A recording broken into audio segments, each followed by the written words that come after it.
Estas son imágenes de que capturan a una mujer rubia esperando un ascensor en un hotel, pero poco después desapareció sin dejar rastro.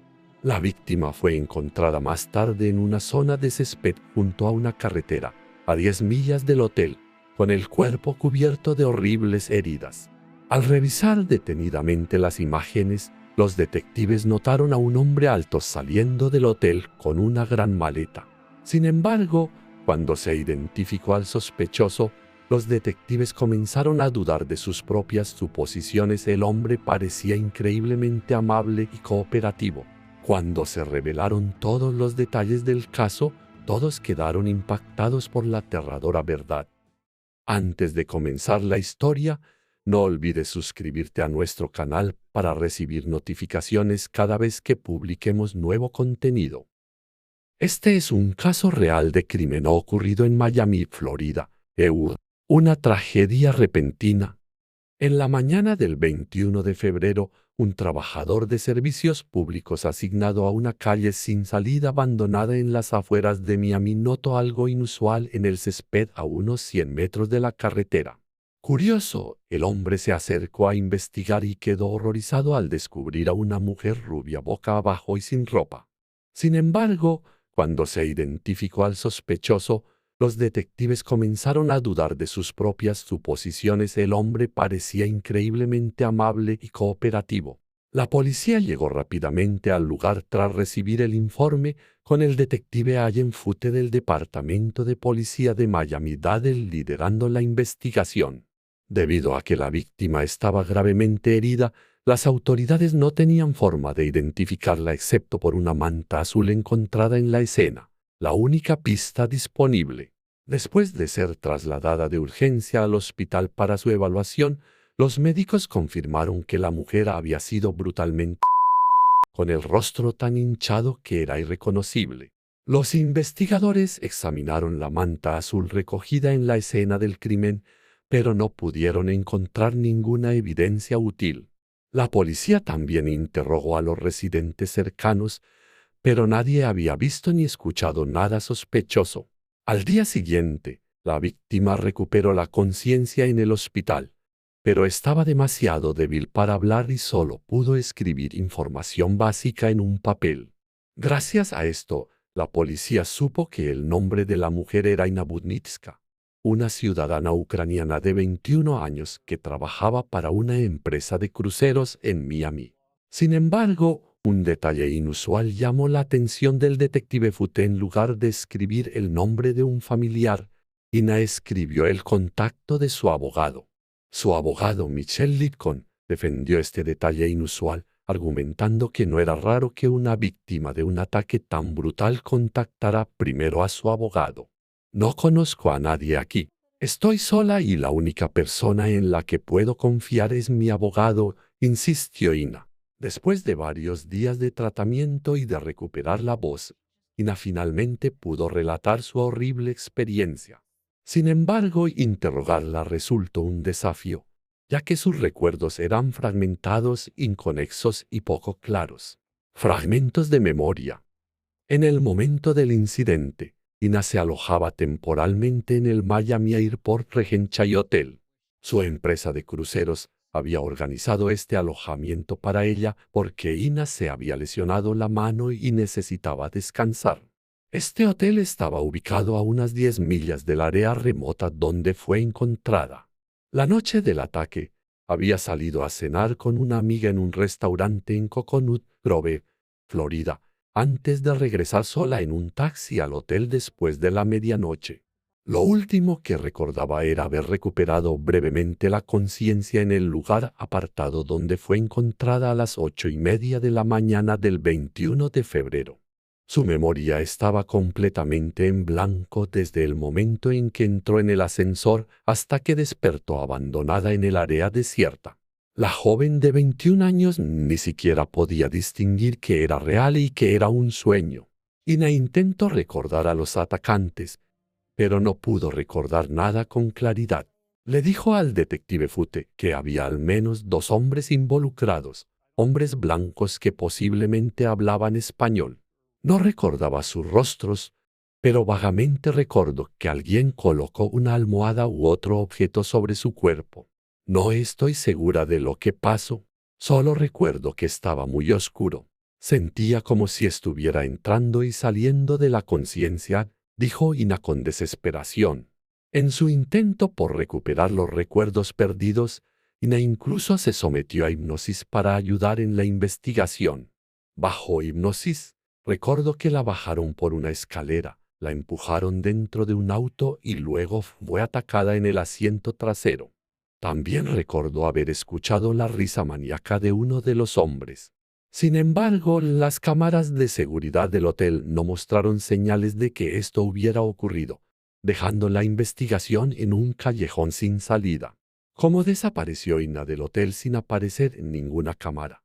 ¿Quién la atacó y por qué fue abandonada en una carretera desierta?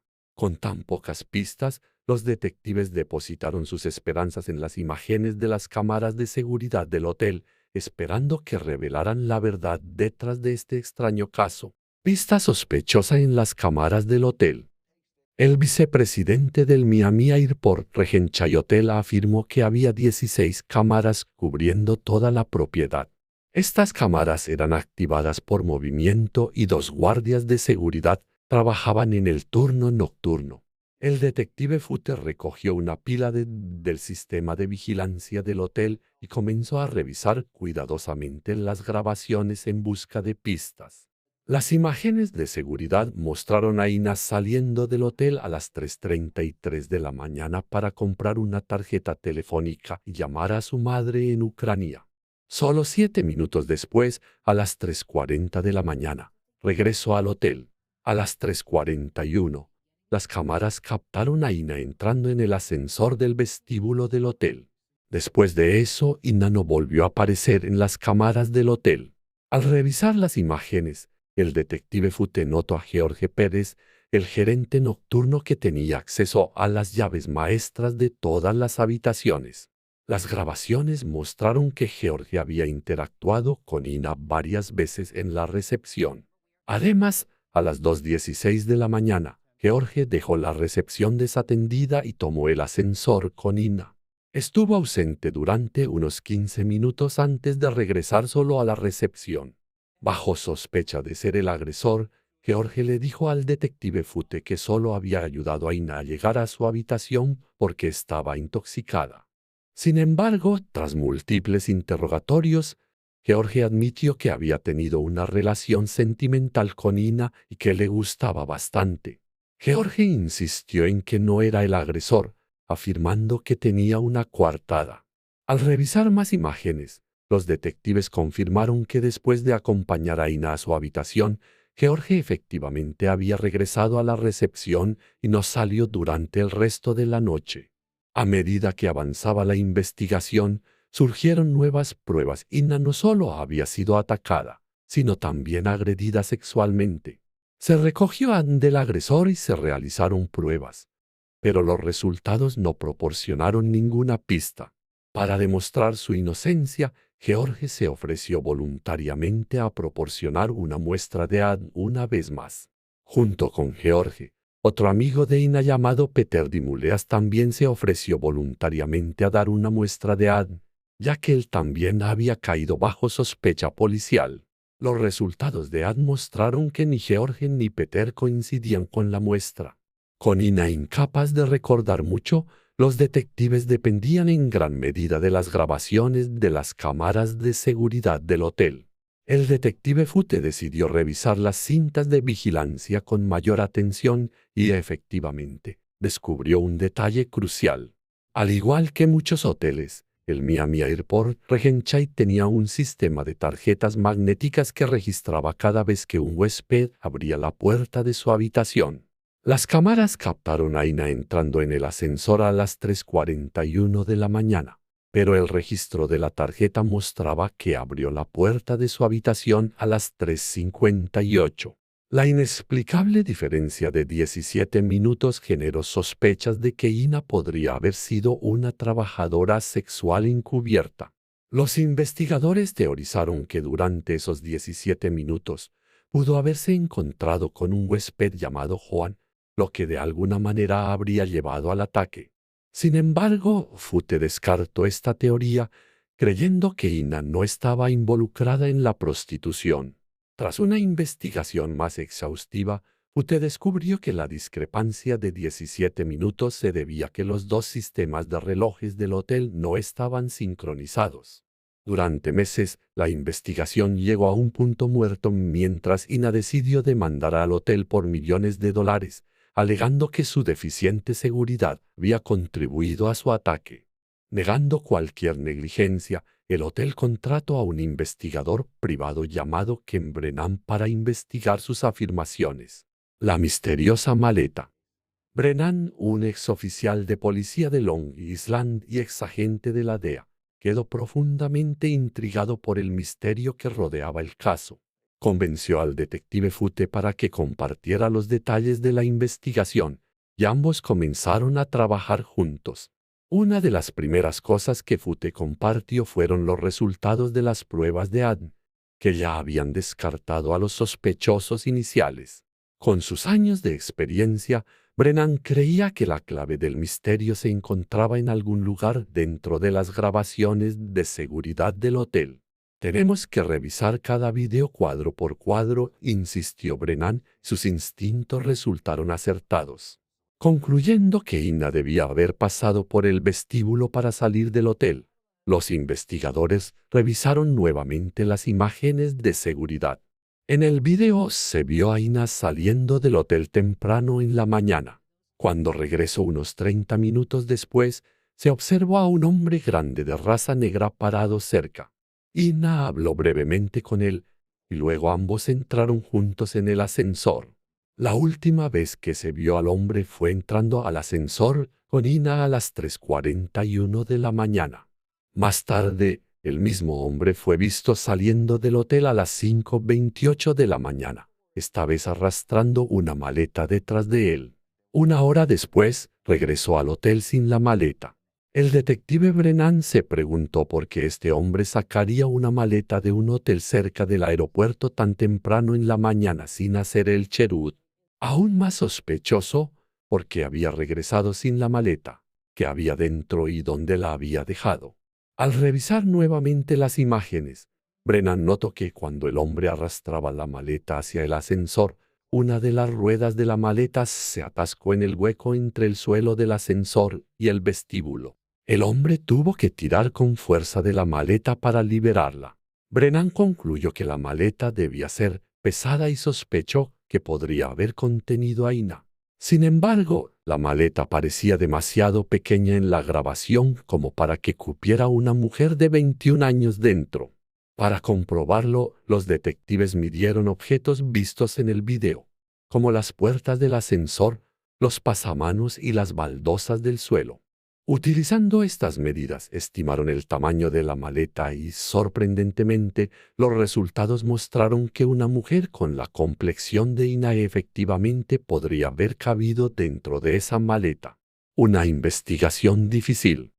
Aunque los detectives tenían una pista, identificar al hombre seguía siendo un desafío, ya que no estaba claro si era un huésped del hotel o solo un visitante.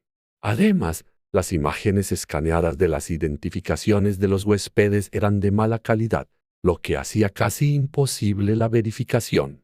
Negándose a rendirse, los detectives revisaron cada aparición del sospechoso en las cámaras de seguridad del hotel y finalmente encontraron una nueva pista. Notaron que el hombre aparecía con frecuencia junto a otro hombre negro, lo que sugería que ambos se conocían. En una ocasión, el segundo hombre llevaba una camiseta con la palabra Mercury en la parte delantera y Verado en la parte trasera. Al investigar esta pista, los detectives descubrieron que Verado era un tipo de motor producido por Mercury Marine. En el momento del incidente, se estaba llevando a cabo una importante exposición de barcos en el condado de Miami-Dade. La policía especuló que tanto el sospechoso como su acompañante podrían haber estado trabajando en el evento. Cuando Brennan y Fute contactaron a Mercury Marine, se les informó que ninguno de sus empleados había sido alojado en el hotel donde ocurrió el crimen. Sin embargo, la distintiva camiseta de verano había sido distribuida exclusivamente a empleados de Centerplate, una empresa especializada en servicios de catering para grandes eventos. Al ser contactados, Centerplate confirmó que, en efecto, habían reservado habitaciones de hotel para algunos empleados en el lugar donde ocurrió el crimen. Sin embargo, estos empleados eran contrataciones temporales de distintas partes de Estados Unidos. Según Centerplate, el hombre negro con gafas había sido contratado por primera vez en Nueva Orleans, Luisiana. Los investigadores regresaron a Nueva Orleans y mostraron la descripción del sospechoso a las autoridades locales y finalmente obtuvieron un nombre. Sin embargo, localizar el paradero actual del hombre resultó extremadamente difícil. Una pista crucial. La policía de Nueva Orleans informó a los detectives que el hombre que estaban buscando se llamaba Mike Jones, pero hacía tiempo que había abandonado la zona. Con el nombre del sospechoso en mano, los detectives lo compararon con la lista de huéspedes del hotel en Miami-Dade y descubrieron que un hombre llamado Michael Lelle se había alojado allí. Michael se había registrado en el hotel 7 días antes del ataque y se marchó el día después de que lo vieran sacando la maleta del edificio. Sin embargo, su tarjeta de crédito había expirado y la dirección que figuraba en la tarjeta ya no era válida. El detective Brennan planteó la hipótesis de que el trabajo de Michael con Centerplate le permitía trasladarse de ciudad en ciudad con todos los gastos de viaje cubiertos.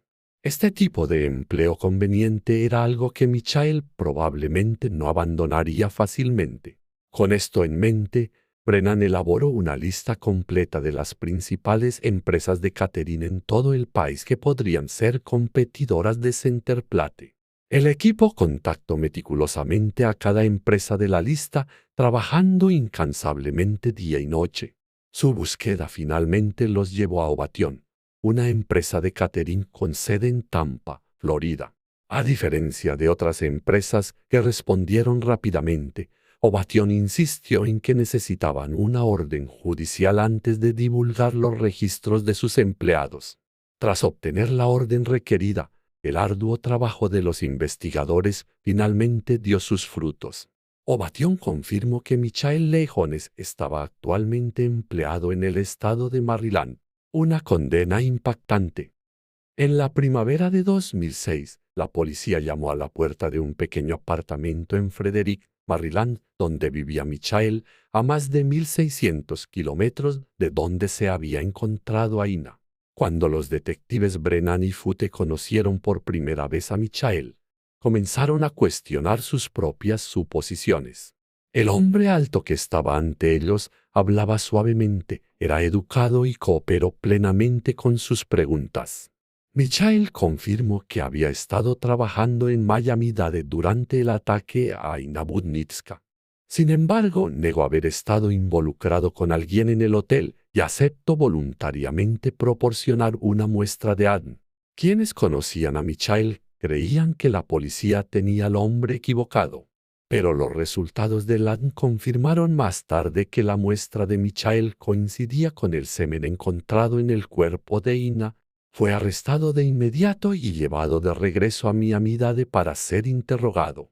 A pesar de esto, Michael se mantuvo tranquilo durante el interrogatorio, siempre educado y sereno, insistiendo repetidamente en que nunca había lastimado a una mujer. Cuando le preguntaron sobre la maleta, Michael no mostró signos de pánico y afirmó que solo contenía ropa, zapatos y una consola de videojuegos. Cuando los detectives preguntaron por qué tuvo que tirar con fuerza de la maleta cuando se atascó, Michael dijo que era porque estaba llena de libros pesados. Sin embargo, cuando le pidieron que nombrara algunos de esos libros, Michael no pudo dar una respuesta.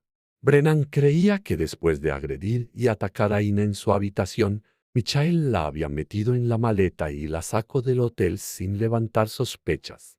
Su teoría era que Michael había dejado a Ina en la carretera apartada y luego regresó al hotel a las 6:21 de la mañana. Después, Michael fue tranquilamente al restaurante del hotel para desayunar con su amigo a las 8 de la mañana antes de irse a trabajar. Sin embargo, Ina se negó a aceptar esta teoría. Continuó insistiendo en que el ataque había ocurrido en su habitación. Más importante aún, Ina inicialmente había dicho a los detectives que había sido atacada por varios hombres blancos, no por un hombre negro solo. Esta confusión podría haber sido el resultado de la grave lesión en la cabeza que sufrió durante el ataque. De cualquier forma, la memoria inconsistente de Ina la convertía en una testigo poco confiable, y su relato podía ser fácilmente cuestionado en la corte. Mientras tanto, las pruebas contra Michael eran débiles. La muestra de semen podía explicarse como el resultado de una relación sexual consensuada. Finalmente, aunque insatisfactorio para muchos, la fiscalía ofreció a Michael un acuerdo de solo 2 años de prisión. Una verdad impactante. Ver cómo su agresor recibía solo una condena de 2 años enfureció a Ina, pero no tuvo más remedio que aceptar el resultado. Sin embargo, el detective Brennan sospechaba que este no era el primer crimen de Michael. Teorizó que la actitud tranquila de Michael mientras sacaba a Ina del hotel sugería que había hecho algo similar antes. Además, el trabajo de Michael en el servicio de catering le permitía viajar con frecuencia, dándole acceso a numerosas mujeres en distintas ciudades. La policía de Miami-Dade luego envió el ADN de Michael a la base de datos nacional del FBI. Sorprendentemente, los resultados coincidieron con pruebas de ADN de 3 casos no resueltos de agresión sexual. 2 de esos ataques ocurrieron en Nueva Orleans en 2003 y uno tuvo lugar en Colorado en 2005. Los registros confirmaron que Michael había estado presente en esas ubicaciones durante los periodos relevantes y las 3 víctimas describieron a su agresor como un hombre negro corpulento con gafas. Al mostrarles una rueda de reconocimiento fotográfica, las 3 víctimas identificaron a Michael como su atacante. A medida que se acercaba el fin de la condena de 2 años de Michael en Florida, fue extraditado a Colorado Springs para ser juzgado por las otras agresiones. Durante el juicio, Michael continuó negando los cargos, afirmando que cada encuentro había sido consensuado. Sin embargo, su defensa no logró convencer al jurado. Concluyeron que era imposible que 3 mujeres no relacionadas, incluso si fueran trabajadoras sexuales, acusaran falsamente al mismo hombre. Finalmente, Michael fue condenado como depredador en serie y sentenciado a 24 años de prisión en 2009. Ina expresó alivio al saber que su agresor finalmente había recibido el castigo que merecía y que ya no podría dañar a nadie más. Tras la revelación de la verdad, Ina recibió una indemnización de $300,000 por parte del hotel y la empresa de seguridad responsable de la protección de los huéspedes. La larga y ardua búsqueda del criminal depredador con un disfraz aparentemente perfecto finalmente había llegado a su fin. Comparte tus pensamientos, sentimientos y opiniones sobre esta historia en los comentarios debajo del video. Este video ha llegado a su fin. No olvides darle like al video y suscribirte a nuestro canal. Tu apoyo nos ayuda a seguir trayendo contenido significativo para ti. Gracias por vernos y nos vemos en el próximo video.